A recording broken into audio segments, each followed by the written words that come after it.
안녕하세요. 오늘 여러분이 보내주신 자료들, 우주 반물질 실종과 물질 우세, 이걸 바탕으로 한번 아주 근본적인 질문을 파헤쳐볼까 합니다.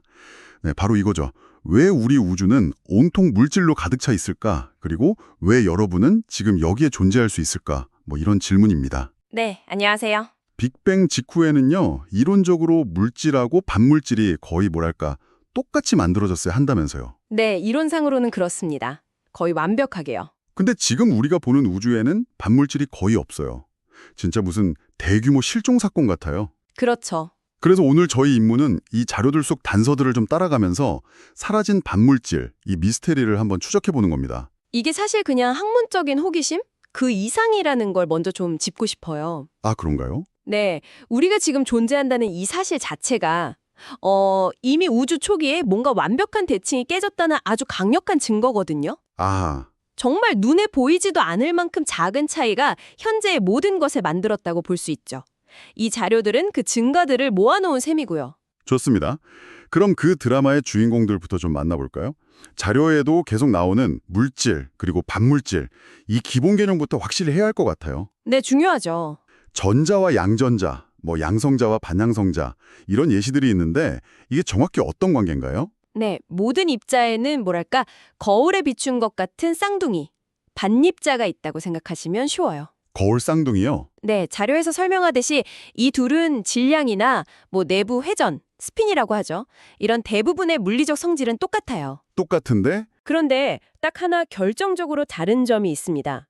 바로 전하, 그러니까 전기적 성질이 정반대라는 거죠.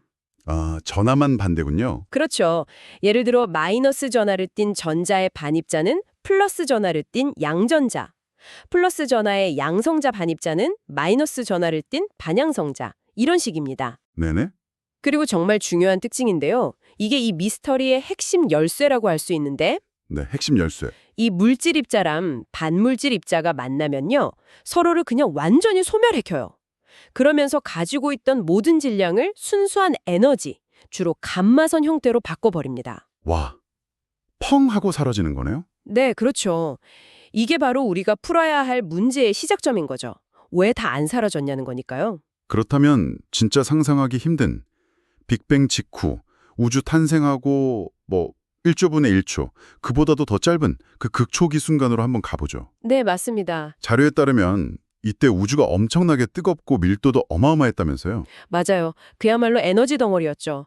이 넘쳐나는 에너지가 그 유명한 E는 mc제곱 공식 있잖아요. 네네. 그 공식에 따라서 끊임없이 물질, 반물질 쌍으로 막 변했다가 또 걔네들이 다시 만나서 소멸하면서 에너지로 돌아가고 이게 정말 미친 듯이 반복됐어요. 와, 정신 없었겠네요. 네, 자료에서는 이걸 입자수프 상태라고 표현했는데 이때 중요한 건 이론상으로는 에너지에서 입자가 만들어질 때 물질이랑 반물질이 정확히 같은 양으로 생성되어야 한다는 거예요. 정확히 같은 양이요? 네, 완벽한 대칭이죠. 이론적으로는요. 자, 여기서 잠깐만요. 그럼 이상하잖아요. 만약 진짜로 물질이랑 반물질이 1대1로 완벽하게 똑같이 만들어졌고 또 서로 만나면 남김없이 사라진다면 그렇죠. 그럼 우주가 식으면서 결국 어떻게 됐어야 할까요? 그냥 텅 빈 에너지 바다만 남아야 하는 거 아닌가요? 정확한 지적이세요. 이론대로라면 그래야 했죠. 근데 현실은 전혀 다르잖아요. 여기 별도 있고 은하도 있고 바로 여러분도 계시고요. 이 모순, 이걸 어떻게 설명해야 할까요? 바로 그 지점입니다. 그게 바로 이 자료들이 파고드는 이 거대한 역설인 거예요.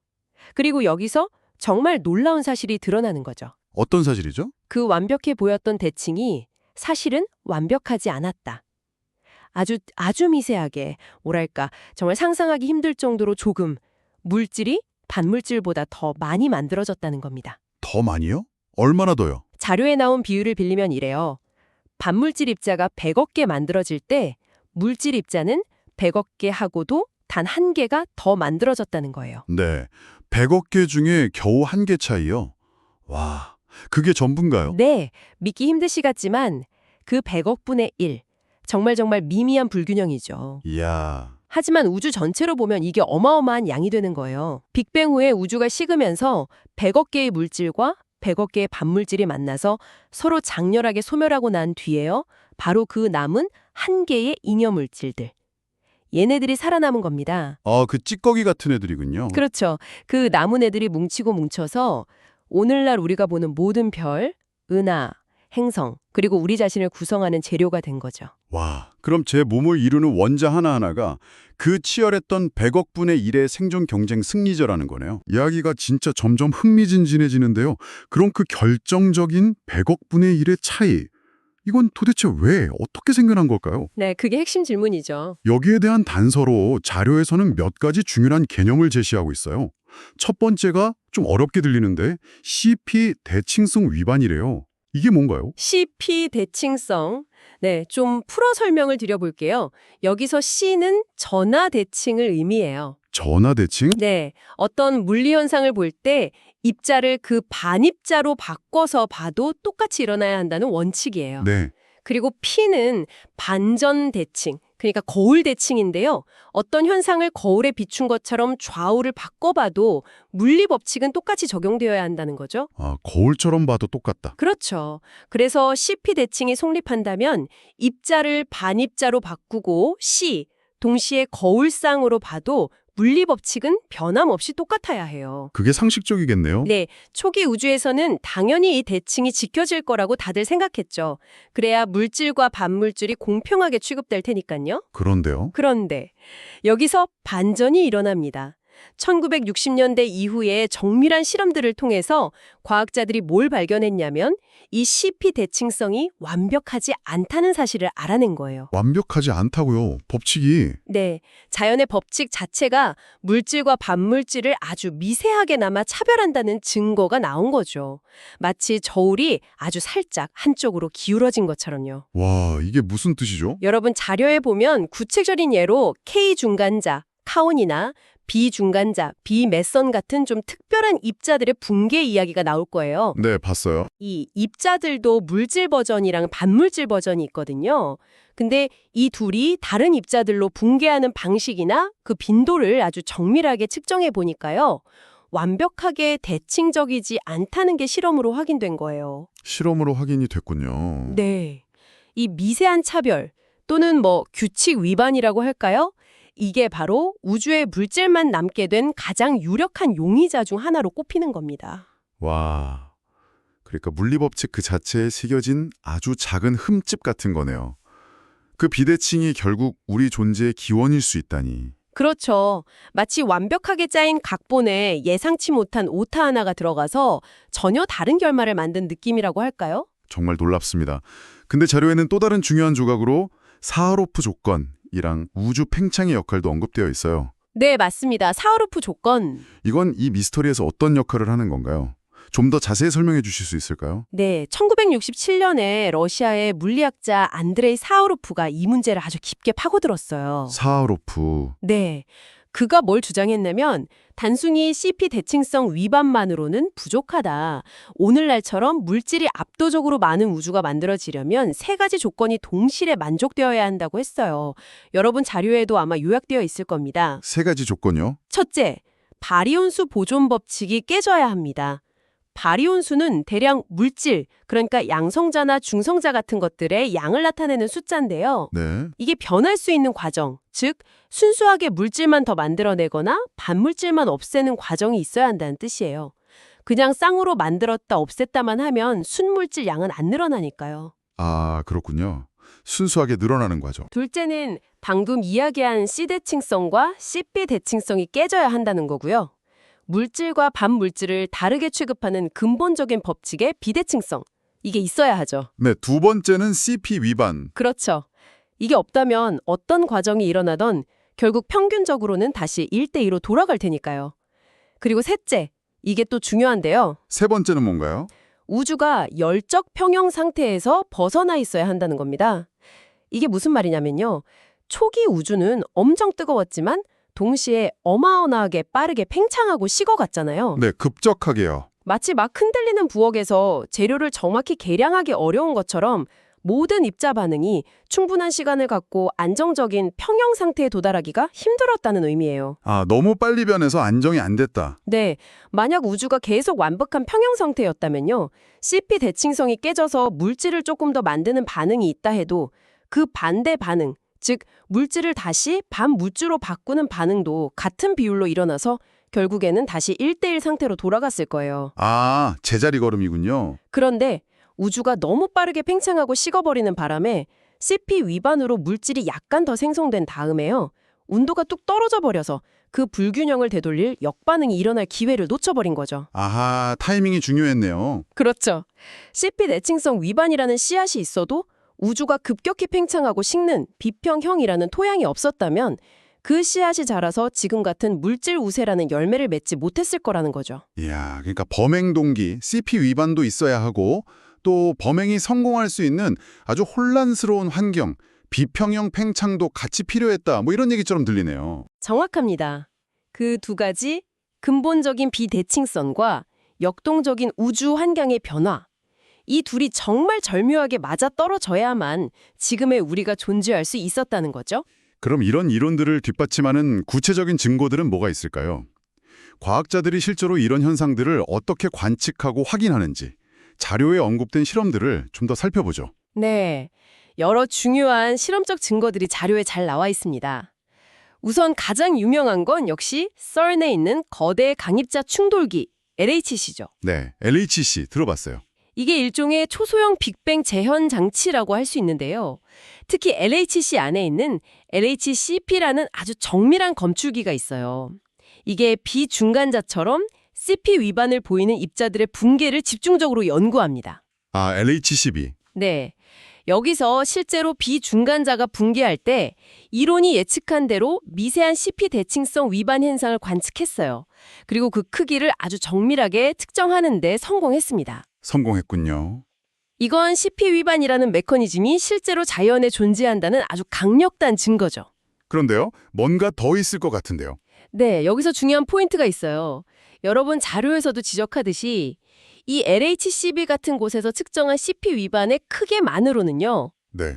우리가 관측하는 우주의 압도적인 물질 우세, 즉 그 100억 분의 1이라는 격자를 완전히 설명하기에는 좀 부족하다는 거예요. 아, 양이 부족하다. 네, 뭔가 더 있어야 한다는 거죠. 그러니까 범행 도구 CP 위반을 찾았는데 그걸로는 이 어마어마한 결과, 물질 우주를 다 설명하기엔 역부족이다. 이런 상황인 거군요. 그렇죠. 비유가 적절하네요. 그래서 다른 각도에서도 증거를 찾고 있습니다. 국제우주정거장 ISS에 붙어있는 알파 자기 분광계, AMS-02 같은 실험이 있는데요. AMS-02요? 네, 이건 우주에서 직접 날아오는 입자들, 즉 우주선을 관측해요. 혹시 빅뱅 초기에 살아남은 원시 반물질, 예를 들면 반헬리움 원자핵 같은 거요.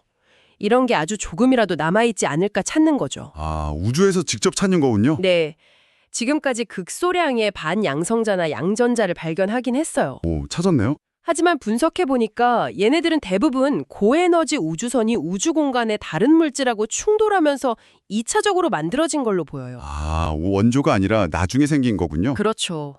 결정적으로 반물질로 이루어진 별이나 은하 같은 거대한 구조물은 전혀 발견되지 않았습니다.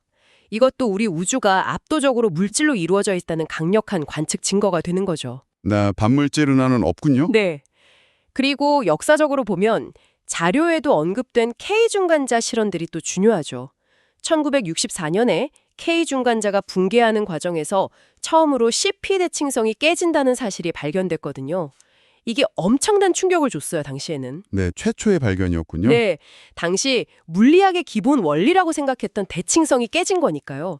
이 발견이 입자 물리학의 표준 모형을 세우는 데 아주 중요한 기여를 했고 노벨상까지 받았지만 역시 K중간자에서 나타나는 CP 위반만으로는 우주 전체의 불균형을 설명하기엔 턱없이 부족하다는 게 나중에 밝혀졌습니다.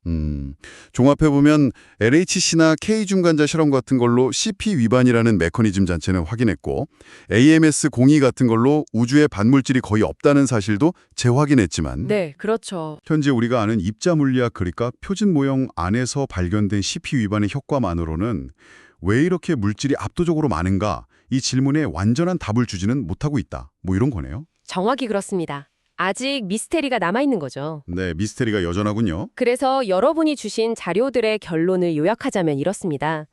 우리 우주가 물질로 가득 찬 이유는 빅뱅 직후 물질과 반물질 사이에 있었어야 할 완벽한 대칭성이 깨졌기 때문이다. 네. 가장 유력한 원인으로는 CP 대칭성 위반, 그리고 우주의 급격한 팽창과 냉각으로 인한 열적 비평형 상태, 이 두 가지가 결합된 시나리오, 즉 사하로프 조건이 꼽히는 거고요. 하지만 결정적으로 현재까지 우리가 실험으로 확인한 CP 위반의 효과만 가지고는 그 100억 분의 1이라는 거대한 불균형을 만들어내기에는 양적으로 부족해 보인다. 이게 현재 가장 큰 문제라는 겁니다. 그 갭이 문제군요. 네, 이 간극이 정말 중요한 질문을 던져요. 혹시 우리가 아직 발견하지 못한 표준 모형을 넘어서는 새로운 종류의 입자나 힘이 초기 우주에 작용해서 이 불균형을 훨씬 더 크게 증폭시킨 건 아닐까요? 새로운 물리학의 가능성. 그렇죠. 어쩌면 이 반물질 미스테리가 우리를 완전히 새로운 물리학의 시대로 이끄는 열쇠일지도 모릅니다. 자, 그럼 이 모든 이야기가 우리에게 궁극적으로 뭘 말해주고 있을까요? 정말 소름 돋는 부분은 바로 지금 여러분이 이 이야기를 듣고 존재한다는 이 사실 자체가요. 네. 우주 탄생 직후 그 찰나의 순간에 일어났던 물리법칙의 아주 미세한 비대칭성, 그 깨짐과 직접적으로 연결되어 있다는 겁니다. 맞습니다. 어떻게 보면 우리는 우주의 완벽함이 아니라 그 사소한 불완전함 덕분에 태어난 존재들이다. 이렇게 말할 수도 있겠네요. 네, 참 아이러니하면서도 의미심장한 결론이죠. 오늘 여러분이 제공해 주신 자료들을 바탕으로 빅뱅 첫 순간의 혼돈부터 최첨단 입자물리 실험실까지 막 넘나들면서요. 왜 물질이 반물질과의 생존 경쟁에서 최종 승자가 되었는지 그 흥미진진한 추적 과정을 따라가 봤습니다. 네. CP 대칭성 위반, 사하로프 조건, 우주 팽창 같은 중요한 단서들을 찾았지만 여전히 완전한 해답은 미궁 속에 남아있고 이게 현대 물리학의 가장 큰 숙제 중 하나라는 걸 알 수 있었네요. 그렇죠. 아직 갈 길이 멉니다. 네. 마지막으로 오늘 나눈 이야기를 바탕으로 여러분이 한 번 더 깊이 생각해 볼 만한 질문을 던져볼까 합니다. 네, 어떤 질문인가요? 오늘 우리가 주로 다룬 건 양성자, 중성자 같은 우리에게 익숙한 보통 물질, 바리온이라고 부르는 것들의 비대칭 문제였잖아요. 네, 그렇죠. 보통 물질. 그런데 우주에는 또 다른 거대한 미스터리가 있죠. 바로 우주의 약 85%를 차지한다고 추정되지만 우리가 아직 그 정체를 모르는 암흑물질입니다. 암흑물질. 이것도 정말 미스터리죠. 근데 흥미롭게도요, 이 암흑물질 세계에도 반암흑물질은 거의 없는 것처럼 보여요. 그래요? 암흑물질에도 반물질이 있나요? 만약 암흑물질과 반암흑물질이 보통 물질처럼 쌍으로 존재했다면요, 얘네들이 만나서 소멸하면서 내는 어떤 특별한 신호가 관측되어야 할 텐데 아직 그런 뚜렷한 증거는 없거든요. 그렇다면 혹시 오늘 우리가 논의했던 보통 물질의 불균형을 만들어낸 바로 그 근본적인 메커니즘, 아마도 표준 모형 너머의 새로운 물리학이겠죠? 이게 암흑물질의 기원이나 혹은 암흑물질 세계의 비대칭성과도 어떤 식으로든 연결되어 있을 가능성은 없을까요? 와, 보통 물질이랑 암흑물질 문제가 연결되어 있을 수도 있다. 네. 이 두 거대한 우주 미스테리가 사실은 같은 뿌리에서 나온 문제는 아닐까, 이런 질문이죠. 이게 현재 물리학자들이 아주 활발하게 탐구하고 있는 최전선 연구 주제고요. 오늘 살펴본 자료들의 범위를 넘어서지만 자연스럽게 이어지는 아주 흥미로운 질문이 될 수 있습니다. 다음에 여러분이 또 다른 자료를 가지고 더 깊이 파고들어 볼 만한 가치가 충분한 주제라고 생각합니다.